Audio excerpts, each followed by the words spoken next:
ভেতরে প্রাণ কেড়ে নেওয়া হচ্ছিল ৭ বছরের রামিসার। ঠিক সে সময়ই দরজায় কড়া নাড়ছিলেন মা। রাজধানীর পল্লবী এলাকায় ২য় শ্রেণীর শিক্ষার্থী রামিসা আক্তারের প্রাণ কেড়ে নেওয়ার ঘটনায় স্বামী জাকিরকে নিয়ে ভয়ঙ্কর তথ্য দিয়েছেন তার স্ত্রী স্বপ্না।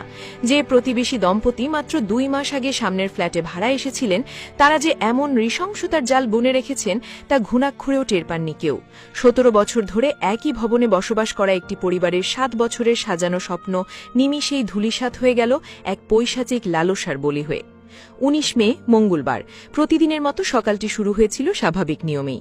স্থানীয় পপুলার স্কুলের ২য় শ্রেণীর মেধাবী ছাত্রী রামিসা আক্তারকে স্কুলে পাঠানোর প্রস্তুতি নিচ্ছিলেন মা। ঘড়ির কাঁটায় তখন সকাল 10:30, কিন্তু হঠাৎই দেখা যায় রামিসা নেই।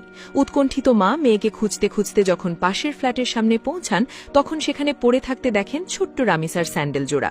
মা ব্যাকুল হয়ে দরজায় কড়া নাড়তে থাকেন, বারবার চিৎকার করে ডাকতে থাকেন প্রাণের সন্তানকে, কিন্তু ভেতর থেকে কোনো সাড়া আসছিল না। পুলিশের তদন্তে উঠে এসেছে এক বিভৎস সত্য। মা যখন বাইরে দাঁড়িয়ে সন্তানের জন্য ব্যাকুল হয়ে কড়া নাড়ছিলেন, ঠিক তখনই দরজার ওপাশে অন্ধকার ঘরে ওই অবুঝ শিশুটির ওপর চলছিল চরম পাশবিকতা। তদন্ত সংশ্লিষ্টদের মতে, রামিসার মা যখন বাইরে থেকে আকুতি জানাচ্ছেন, তখন ভেতরে জাকির হোসেন ওরফে সোহেল রানা নামের ওই পাষণ্ড ব্যক্তি শিশুটির জীবন প্রদীপ নিভিয়ে দিচ্ছিল। জাকিরের স্ত্রী স্বপ্না বাইরে থেকে আসা মায়ের কণ্ঠ শুনতে পেলেও ইচ্ছাকৃতভাবে দরজা খোলেননি, বরং তার স্বামী যাতে পেছনের জানালার গ্রিল কেটে পালিয়ে যেতে পারে সেজন্য তিনি দীর্ঘ সময় পর্যন্ত বাইরে অপেক্ষারত মাকে এড়িয়ে যান।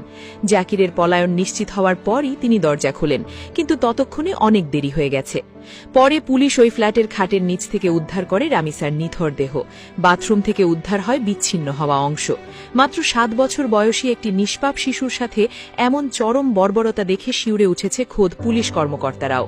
ঢাকা মেট্রোপলিটন পুলিশের অতিরিক্ত কমিশনার এস.এন. নজরুল ইসলাম এক সংবাদ সম্মেলনে জানান, প্রাথমিকভাবে ধারণা করা হচ্ছে শিশুটি বিকৃত শারীরিক লালসার শিকার হয়েছিল।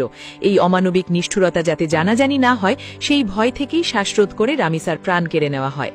জাকির হোসেন পেশায় একজন রিকশা মেকানিক হলেও তার অপরাধ প্রবণতা নতুন নয়। নাটোর জেলায় তার বিরুদ্ধে বিচ্ছিন্নতাবাদী আইনে আগের একটি মামলা রয়েছে। তার স্ত্রী স্বপ্নার দেওয়া তথ্য অনুযায়ী জাকির ছিল বিকৃত মানসিকতার অধিকারী। বিভিন্ন সময় সে নিজ স্ত্রীর ওপরও অকথ্য নিপীড়ন চালাত। তার এই মানসিক বিকৃতির চূড়ান্ত শিকার হতে হল প্রতিবেশী ছোট্ট রামিসাকে।